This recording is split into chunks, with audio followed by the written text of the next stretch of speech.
I'm Ryan Grace, and running for Media Borough Council. I'm a Republican, and it's very important for me to be clear about what that means.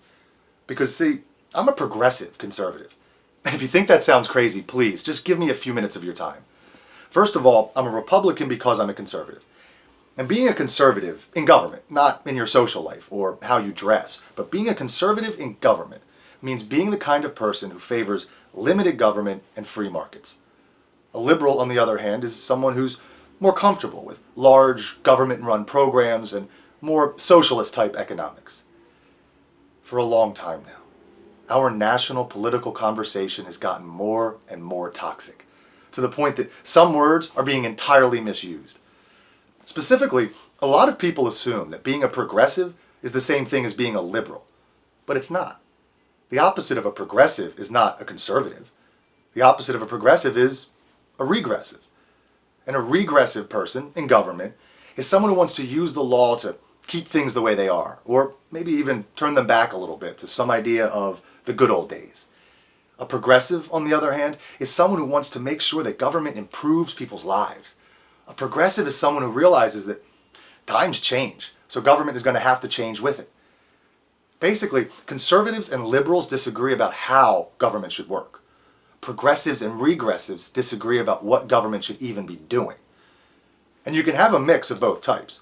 There are regressive liberals in the world. Two countries that try to use liberal, socialist, big government policies, but they do so to try to keep things the way they used to be, are North Korea and Cuba. Progressive liberals like Bernie Sanders and Alexandria Ocasio-Cortez are progressives because they're trying to confront modern issues, but they're liberals because they want to do so with big government and socialism. An obvious example of regressive conservatives who want to turn back the clock, but do so with less government and fewer laws to protect minorities, is the Ku Klux Klan. I'm a progressive conservative. And anyone who calls themselves fiscally conservative, socially liberal, is also a progressive conservative. Socially liberal is just another way to say progressive. And we progressive conservatives know that free markets produce the best and more fair results than big government-run programs.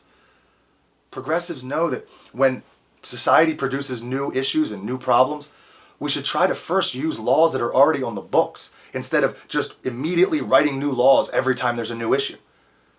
We're conservative because we believe that every person is responsible for his or her own pursuit of happiness.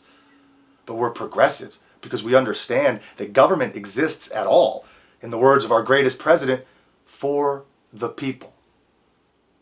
Here are some examples of progressive conservative approaches to various issues. And a person could speak on each one of these issues for hours and hours, but I'm going to move through them quickly.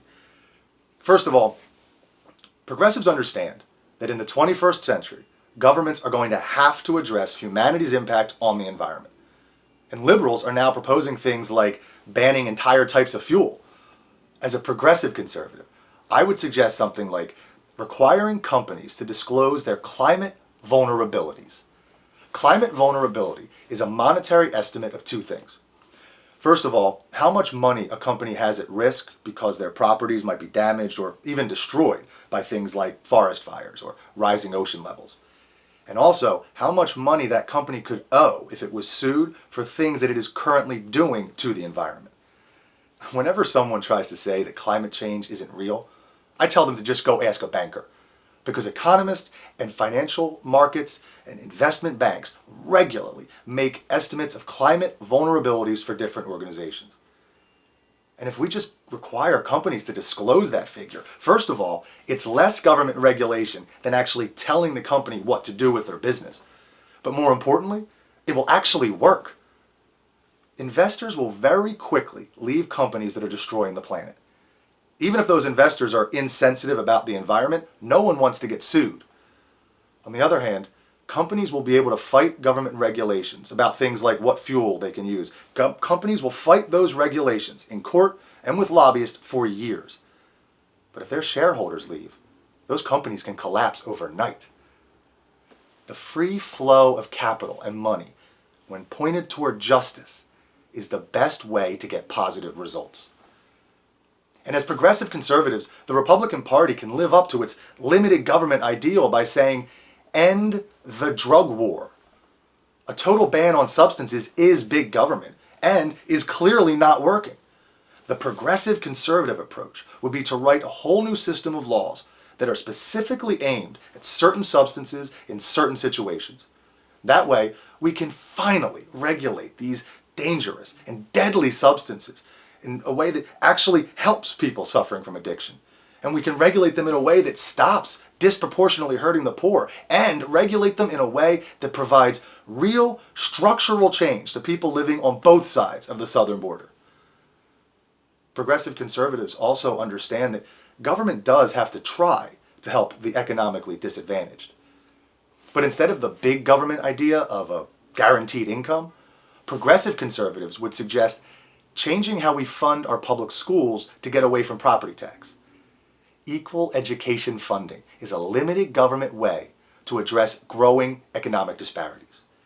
Progressive conservatives also acknowledge that government does have a role in making sure that people have access to high-quality, low-cost health care.